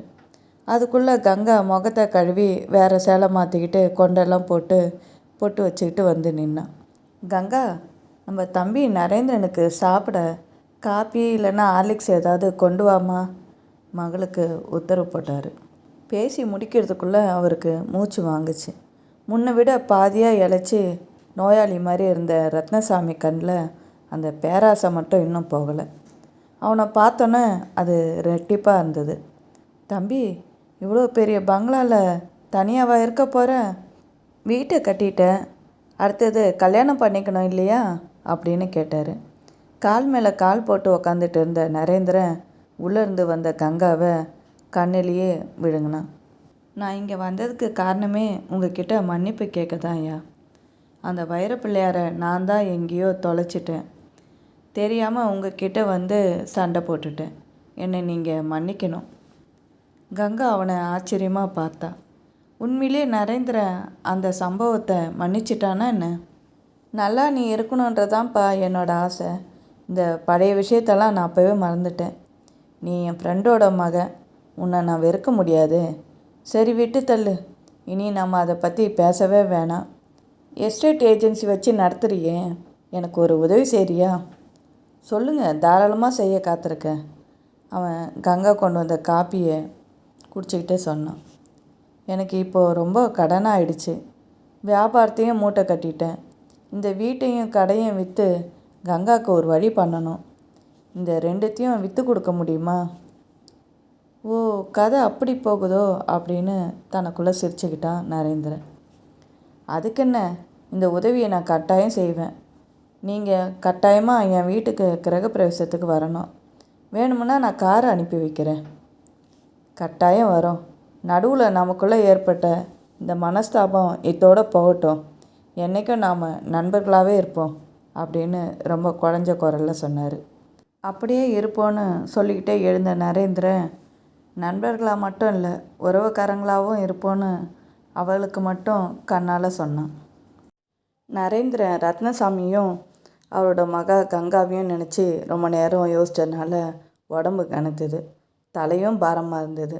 அவனோட கண்ணெல்லாம் கோவப்பழமாக செவந்து ஜுரம் வந்தவன் போல இருந்தான். 2 வருஷமாக வீட்டோட தங்கி வேலை செய்கிற தாயம்மாவுக்கு அவன் மேலே அம்மா மாதிரி ஒரு பாசம். நடுராத்திரி திடுக்குன்னு முடித்த தாயம்மாவுக்கு கேஸ் ஆஃப் பண்ணலையோன்ற சந்தேகத்தில் பார்க்க வந்தான். அதே நேரம் நரேந்திரன் மாடியிலேருந்து இறங்கி வந்து ஃப்ரிட்ஜிலேருந்து தண்ணியை குடிச்சிட்டு ஹால்லையே கண்ணை மூடி சாஞ்சிட்டு அங்கே உட்காந்துருந்தான். இந்த நேரத்தில் ஐயா தூங்காமல் ஏன் இங்கே உட்காந்துட்டு இருக்காருன்னு அவளுக்கு தோணுச்சு. எழுந்து போய் படுங்க ஐயா, இப்போ நேரம் என்ன ஆகுது தெரியுமா அப்படின்னு சொல்லணும் போல் அவளுக்கு தவிப்பு. ஆனால் அவ்வளோ உரிமை அவளுக்கு கிடையாது. எஜமானுக்கு கல்யாணம் ஆகி ஒருத்தி வந்திருந்தா இப்படி கண்முழிச்சு அவர் உக்காந்துட்டு இருக்கிறத அனுமதிப்பாளா? ஒருவேளை புது வீடு கிரகப்பிரவேசம் ஏற்பாடை பற்றி கவலைப்படுறாரோ? அவருக்கு கொஞ்சமும் கவலைப்பட தேவையில்லையே. அவரோட பிஏ அதான் அந்த யோகநாதன் எல்லாத்தையும் செஞ்சு முடிச்சிருப்பாரு. எள்ளுன்னா என்னையே நிற்கிற சூரராஜா அவர். வீடு வாசல்னு எல்லாம் இருந்தோம், இவர் ஏன் இன்னும் கல்யாணம் பண்ணிக்காமல் தனியாக வாழணும்? புது வீடு கட்டி முடிச்சோன்னே நல்ல நாள் பார்த்து பருப்பும் தண்ணியும் வைக்கிறதுக்கு பிஏவோட மனைவியை அழைச்சிட்டு வந்திருந்தார். கூட உதவி செய்கிறதுக்கு தாயம்மாவும் போயிருந்தா. வீடா அது? கடல் மாதிரி பெரிய பங்களா. சுற்றி பார்க்குறதுக்குள்ளேயே கால் ஓஞ்சிடும் போல் இருந்தது. இந்த அழகான பங்களாவில் நம்ம எஜமானனோட வாழ்கிறதுக்கு எந்த பொண்ணுக்கு கொடுத்து வச்சிருக்கோ? பெருமூச்சு விட்டா அன்னைக்கு தாயம்மா. சமையல் கட்டு பக்கம் வந்த நரேந்திரன், கொஞ்சம் சூடாக காப்பி மட்டும் கொண்டு வாங்க, இன்றைக்கி எனக்கு சாப்பிட எதுவும் வேண்டாம், வயிறு சரியில்லை அப்படின்னா. விடியறதுக்குள்ளே காலையில் எழுந்து சுத்தமாக குளிச்சுட்டு தான் சமையல் அறைக்கு போவா தாயம்மா. அவனுக்காக இடியாப்பம் செஞ்சு தேங்காய் பாலெல்லாம் எடுத்து தயாராக வச்சுருந்தா. அதை சாப்பிட்டுட்டு, தாயம்மா சும்மா சொல்லக்கூடாது, எங்கள் அம்மா செய்கிறப்பலையே இடியாப்பம் செஞ்சுருக்கீங்க, வாயில் வச்சா கரையுது அப்படின்னு அவன் பாராட்டுறதை கேட்குறதுக்கு அவள் மனசு ஆசைப்பட்டது. ஆனால் அவன் இப்படி வேண்டான்னு சொன்ன உடனே அவளுக்கு ரொம்ப ஏமாற்றமாக இருந்தது. டைனிங் டேபிளில் உட்காந்தவன் காப்பியை மட்டும் குடிச்சிட்டு 2 மாத்திரையை முழுங்கினான். தாயம்மாவோட கணவன் தங்கப்பன் கொண்டு வந்த பேப்பரை கொஞ்ச நேரம் படிச்சுட்டு மாடி பக்கம் போயிட்டான். இப்படி பட்டினியாக ஆஃபீஸ்க்கு போனால் உடம்பு என்னத்துக்கு ஆகும்? இவருக்குன்னு ஒருத்தி இருந்தால் இப்படி விடுவாளா? வேலைக்கு சாப்பிட்றதில்ல, தூங்குறதில்ல. இதையெல்லாம் எப்போ ஒரு மகராசி வந்து கேட்க போகிறாளோ? பெருமூச்சு விட்டபடி அவளோட வேலையில் மூழ்கிட்டாள். அந்த நேரம் வாசலில் கட்டியிருந்த நரேந்திரனோட நாய் திம்மன் சத்தமாக குறைச்சது. அவளும் அவங்க வீட்டுக்காரும் அந்த வீட்டுக்கு வேலைக்கு வந்த புதுசில் அந்த நாயும் வந்து சேர்ந்துருந்தது. அது ஒன்றும் பெரிய உயர்ந்த ரக நாயெலாம் கிடையாது. தெருவில் அலைஞ்சிக்கிட்டு இருந்த சாதாரண நாய் தான். அது அதோட தாயை பிரிஞ்சு போகிறதுக்கு வழி இல்லாமல் இவன் கேட்டுக்கிட்ட ஒட்டிக்கிட்டு நின்னப்போ தான் நரேந்திரன் அது மேலே பரிதாபப்பட்டு தூக்கிட்டு வந்து வீட்டில் வளர்த்தான். அது வந்த கொஞ்ச நாள்லேயே அதுக்கு நல்லா சாப்பாடு போட்டு கொழு கொழுன்னு வளர்ந்து நன்றி கடனை கழிக்கிற போல் அந்த வீட்டை பாதுகாப்பாக வச்சுட்டு இருந்தது. தாயம்மா, தங்கப்பா, யாராவது ஒருத்தர் வாசலில் போய் பாருங்கள், திம்மை ஏன் இப்படி குறைக்குது அப்படின்னு ஆஃபீஸ்க்கு கிளம்பிட்டு இருந்த நரேந்திரன் மாடியிலேருந்து இறங்கிக்கிட்டே சொன்னான். தங்கப்பன் கை வேலையை போட்டுட்டு வேகமாக வாசல் பக்கம் போனான். கேட்டு பக்கம் கையில் ஒரு பெட்டியோட ஒரு இளம் பொண்ணு நின்றுட்டு இருந்தா. பார்க்குறதுக்கு ரொம்ப தூரம் ட்ராவல் பண்ணி அழுத்து ட்ரெஸ் எல்லாம் கொஞ்சம் கசங்கி இருந்தது. இது தானே நரேந்திரன் அவரோட வீடு அப்படின்னு தயக்கமாக கேட்டான். ஆமாம் நீங்கள் அப்படின்னு சொல்லிட்டு அவன் கேட்டுக்கிட்டே உள்ளே அவளை கூப்பிட்டுட்டு போனான். நாயை பார்த்தோன்னே அவள் நாய் நாயின்னு பயந்து கத்துனான். பயப்படாதீங்க, அதை கட்டி வச்சுருக்கோம், ஐயாவை பார்க்கணுமா, உள்ளே வாங்க அப்படின்னு கூப்பிட்டு போய் ஹாலில் உட்கார வச்சான். நீங்கள் யாருன்னு சொல்கிறது? பூரணி வந்திருக்காள்னு சொல்லுங்க, அவருக்கு தெரியும் அப்படின்னு மெதுவாக சொன்னான். யார் அது அப்படின்னு கேட்டுக்கிட்டே கீழே இறங்கின நரேந்திரன், பூரணியா, அதிசயமாக இருக்கே, வாமா, தாத்தாவும் கூட வந்திருக்காரா அப்படின்னு கேட்டு முடிக்கிறதுக்குள்ளே அவள் குலுங்கி குலுங்கி அழுதா.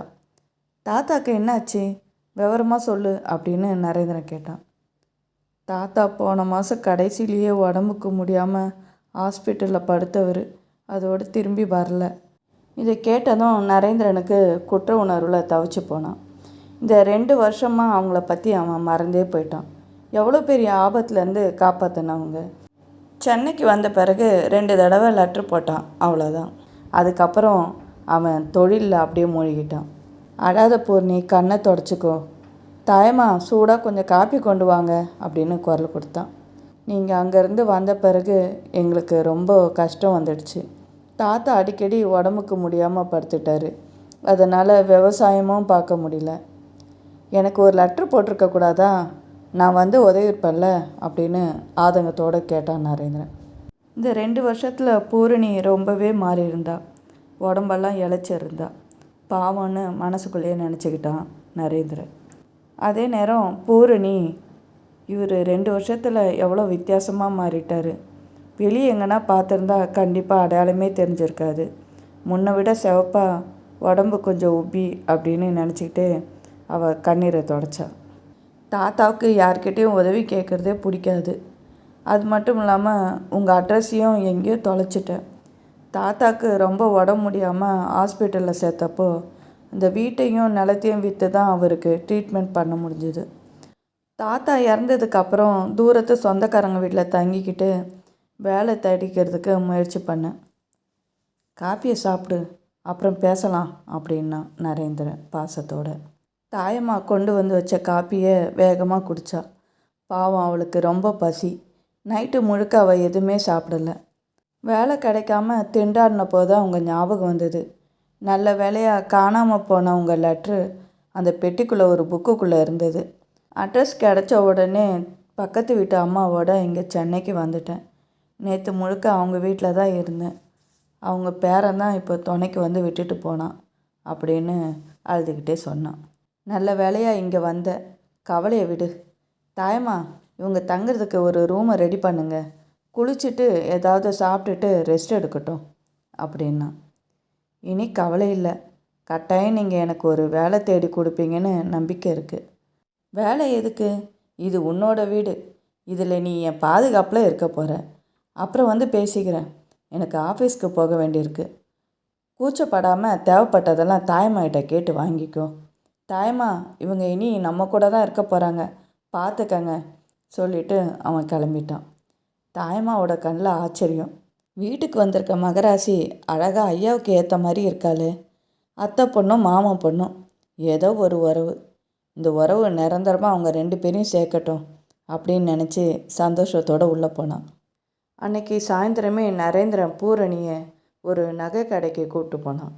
நகை கடைக்காரு ஏற்கனவே நரேந்திரனுக்கு அறிமுகமானவர் போல். சூடாக காப்பி சில்லுன்னு ஏதாவது குடிக்கிறீங்களா அப்படின்னு சந்தோஷமாக கேட்டார். வேண்டாம், இப்போ தான் டிஃபன் சாப்பிட்டுட்டு வந்திருக்கோம். அந்த வைரத்தோடு மூக்குத்தி இதெல்லாம் கொஞ்சம் காட்டுங்களேன், நிறைய டிசைன் வந்திருக்கு, கொண்டு வரேன் அப்படின்னு அவர் எல்லாத்தையும் கொண்டு வந்து டேபிள் மேலே வச்சார். உனக்கு பிடிச்சதாக பார்த்து எடுத்துக்கோ அப்படின்னு நரேந்திரன் அவகிட்ட சொன்னான். அவளுக்கு ரொம்ப திகைப்பாக இருந்தது. தனக்கு விலை உயர்ந்த நகைலாம் வேணும்னு அவன்கிட்ட கேட்கவே இல்லையே. குழப்பத்தோடு அவள் தயக்கமாக இருக்கிறத பார்த்து அவனே எல்லாத்தையும் செலக்ட் பண்ணான். கடைக்கார் கொடுத்த பில்லை வாங்கி பையில் போட்டுட்டு ப்ரீஃப் கேஸை திறந்து செக் எடுத்து எழுதினான். பூரணி மெதுவாக எட்டி பார்த்தப்போ அதில் 50,000க்கு மேலே அந்த அமௌண்ட் இருந்தது. அதை அவன் ரொம்ப அலட்சியமாக அதில் கையெழுத்து போட்டுக்கிட்டு இருந்தான். அம்மாவுக்கு நகைங்க பிடிச்சிருக்குன்னு நினைக்கிறேன் அப்படின்னு கடைக்காரர் இழுத்தார். இவங்க நம்ம உறவுக்காரங்க தான் அப்படின்னு பட்டுன்னு சொல்லிவிட்டு அவன் பார்சலோடு வெளியே கிளம்புனான். அடுத்தது அவங்க ஒரு புடவை கடைக்கு கிளம்புனாங்க. வேண்டியதை எடுத்துக்கமான்னு சொல்லவே அவளும் தயக்கத்தோடு இருந்தாள். விலை உயர்ந்த புடவெல்லாம் அவளுக்கு எதுக்கு? அங்கேயும் அவனே அவளுக்கு வேண்டிய புடவையெல்லாம் எடுத்து செலக்ட் பண்ணான். வீட்டுக்கு திரும்புறதுக்கு முன்னாடி நுங்கம்பாக்கம் ரேமன் அவென்யூவில் இருந்த அவனோட புது பங்களாவை காட்டுறதுக்கு கூப்பிட்டு போனான். இன்னும் ஒரு வாரத்தில் இந்த பங்களாவுக்கு நம்ம குடி வர போகிறோம். அடுத்த வெள்ளிக்கிழமை கிரகப்பிரவேசம் நடக்க இருக்குது அப்படின்னு சொல்லிட்டு அவளுக்கு அந்த பங்களாவை சுற்றி காமிச்சான். நகை புடவை இதெல்லாம் விட இந்த பங்களாவை பார்த்தோன்னே அவளுக்கு ஆச்சரியத்தில் திணறினான். இவ்வளோ பெரிய பணக்காரா அவங்க வீட்டு ஏழை குடிசையில் தங்கியிருந்தார். வீட்டுக்கு வந்ததும் அவன் சொன்னபடி நகையெல்லாம் போட்டுக்கிட்டு புது புடவையெல்லாம் கட்டிக்கிட்டு முன்னாடி வந்து நின்னான். மனசில் அவளுக்கு ஒரு பெரிய நெருடல். இதெல்லாம் எதுக்கு அவன் இவளுக்கு வாங்கி தரணும்? அவனோட நோக்கம்தான் என்ன? அவளோட எண்ணத்தை புரிஞ்சுக்கிட்டவன் மாதிரி அவனும், அன்னைக்கு உன்னோட தாத்தா மட்டும் என்னை காப்பாற்றலைன்னா இந்நேரம் நான் போன இடம் புல் முளைச்சிருக்கும். நைட்டும் பகலும் நீ செஞ்ச பணிவிடையெல்லாம் என்னால் மறக்க முடியாது. சட்டுன்னு அவள் நிமிந்து பார்த்தான். இதுக்கெல்லாம் ஈடு செய்கிறதுக்கு தான் இதெல்லாம் எனக்கு வாங்கி கொடுத்துருக்கீங்களா? அவளுக்கு அவமானத்தில் முகம் செவந்துடுச்சு. சே, நான் அப்படி மட்டமாக நினைக்கிறவன் கிடையாது. உங்கள் உதவியெல்லாம் இதோட ஒப்பிடவே முடியாது. தாத்தாவும் இல்லாமல் நெருங்கின உறவும் இல்லாமல் இப்படி தனியாக நிற்கிற உன்னை ஆதரிக்க வேண்டியது என்னோடய கடமை. நான் வாங்கி தந்ததுக்கு ஒரு காரணம் இருக்குது. நான் இப்போ கொஞ்சம் ஃபேமஸ் ஆகிட்டு வர பிஸ்னஸ்மேன். என் ஃப்ரெண்ட்ஸுக்கெல்லாம் உன்னை நான் அறிமுகப்படுத்தும் போது நீ கொஞ்சம் அதுக்கேற்ற மாதிரி இருக்கணும் இல்லையா? புரியுது. நஞ்சு போன நூல் சிலையும் கண்ணாடி வலையிலும் நிற்கிறவளை உங்கள் அந்தஸ்துக்கு ஏற்ற மாதிரி காட்ட முடியாது இல்லையா? பூர்ணி, தயவு செஞ்சு என்னை புரிஞ்சுக்கும். இது ஒரு காரணம்னு வச்சுக்கேன். இன்னொரு முக்கிய காரணம் இருக்குது. இவ்வளோ சம்பாதிக்கிறேன், இதை பகிர்ந்துக்கிறதுக்கு யாருமே இல்லையேன்னு எவ்வளோ நாள் வேதனைப்பட்டிருக்கேன். உங்கள் வீட்டில் அடிபட்டு படுத்து கிடந்தப்போ என்னை சொந்த மாதிரி பார்த்து கவனிச்சிக்கலையா நீங்கள்? அந்த சொந்தத்தை நான் இப்போ தொடர்றேன். என் அந்தஸ்துக்கு தகுந்தபடி அந்த அந்தஸ்தை உயர்த்தி மரியாதை செய்கிறேன், அவ்வளவுதான். அவ்வளவுதானா? அவளுக்கு இன்னும் புரியல. குழப்பமாக அவனை பார்த்தா. இந்த புடவை உனக்கு ரொம்ப நல்லா இருக்குது. நம்ம வீட்டு கிரக பிரவேசத்துக்கு நீ இப்படி உடுத்திக்கிட்டு விருந்தாளிங்களை வரவேற்கணும்.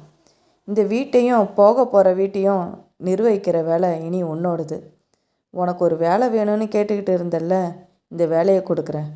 ஒத்துக்கிட்டு என்னை கௌரவிக்க மாட்டியா? நன்றி உணர்வோடு அவள் கண்ணில் தண்ணீர் வர தலையை அசைச்சான். 2 நாளில் பூரணி எல்லாத்தையும் புரிஞ்சுக்கிட்டா. தாயம்மா கிட்ட கேட்டு வீட்டு நிர்வாகத்தெல்லாம் தெரிஞ்சுக்கிட்டா. கொஞ்ச நாள்லேயே அவள் பல வருஷம் பழகின மாதிரி வீட்டை நல்லா நேர்த்தியாக வச்சுக்க ஆரம்பிச்சிட்டா. கிரக பிரவேசத்தன்னைக்கு வந்த கூட்டத்தை பார்த்து அவள் கொஞ்சம் பயந்து தான் போனான். ஆனாலும் வந்தவங்களை எல்லாரையும் சிரித்த மாதிரி வரவேற்று அவங்க தந்த பரிசு பொருளெல்லாம் நரேந்திரனோட பிஏ கிட்ட கொடுத்துட்டு அதை நோட் பண்ணிக்க சொன்னான். காஃபி டிஃபன் எல்லாம் தந்து எல்லாரையும் உபசரித்தான். சாயந்தரம் ஆனோடனே அந்த தோரணம் கட்டி விளக்கெல்லாம் எரிய அந்த வீடே பளபளன்னு ரொம்ப அழகாக இருந்தது. சாயந்தரம் ஆகிற நேரம் வந்தவங்க எல்லாம் கிளம்ப புதுசாக வந்தவங்கெல்லாம் உள்ளே வந்துக்கிட்டு இருந்தாங்க. அந்த நேரத்தில் நரேந்திரனோட அம்பாஸ்டர் காரு வாசலில் வந்து நின்றுது. மல்ஜிப்பா வேட்டி போட்டுக்கிட்டு ஒரு வயசானவர் அதுலேருந்து இறங்குறத பூரணி பார்த்தா.